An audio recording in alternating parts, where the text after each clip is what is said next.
తెలంగాణ ప్రభుత్వం కీలక నిర్ణయం తీసుకుంది. అన్ని జిల్లాల్లో అదనపు కలెక్టర్లను ఫారెస్ట్ సెటిల్మెంట్ ఆఫీసర్లుగా నియమించనుంది. జాయింట్ కలెక్టర్ పదవి రద్దు చేసి కొత్త బాధ్యతలను అదనపు కలెక్టర్లకు అప్పగించనుంది. భూ సర్వే, హక్కుల నిర్ధారణ, సెటిల్మెంట్స్ ను అధికారులు పర్యవేక్షించనున్నారు. 1967 ఫారెస్ట్ యాక్ట్ కింద తెలంగాణ ప్రభుత్వం ఉత్తర్వులు జారీ చేసింది.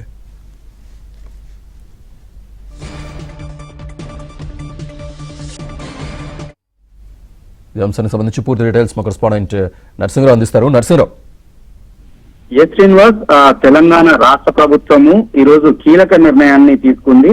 అడవి భూ సర్వే సెటిల్మెంట్ ప్రక్రియను వేగవంతం చేయడం కోసము రాష్ట్రంలోని అన్ని జిల్లాల్లో అదనపు కలెక్టర్లను ఎక్స్ అఫిషియో ఫారెస్ట్ సెటిల్మెంట్ ఆఫీసర్లుగా నియమించింది. ఆ మేరకు కొద్దిసేపటి క్రితమే అధికారిక ఉత్తర్వులను జారీ చేసింది రాష్ట్ర ప్రభుత్వం. జాయింట్ కలెక్టర్ల పదవుల్ని రద్దు చేసిన నేపథ్యంలో ప్రభుత్వం ఈ కొత్త వ్యవస్థను అమల్లోకి తీసుకురావాలని చెప్పి నిర్ణయించింది. ఆ మేరకు ఈ జీవోను విడుదల చేసింది. ఇప్పటి నుంచి ప్రతి జిల్లాలో ఇక అదనపు కలెక్టర్లు అటవీ భూ సర్వే, హక్కుల నిర్ధారణ, అభ్యంతరాల పరిష్కారం వంటి బాధ్యతలన్నింటినీ కూడా ఇక వీరే నిర్వహిస్తారు. ఫారెస్ట్ యాక్ట్ 1967లోని సెక్షన్ 4 ప్రకారం ఈ నియామకాలు అమల్లోకి వచ్చినాయి.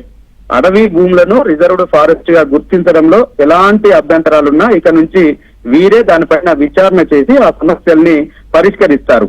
ఇకపై జిల్లా రెవెన్యూ, ఫారెస్ట్ అధికారులు కలిసి ఫారెస్ట్ బ్లాకుల్ని గుర్తించడము, వాటిని సర్వే చేయడము, సెటిల్మెంట్ పనులు పూర్తిగా ఇక వీరే నిర్వహిస్తారు.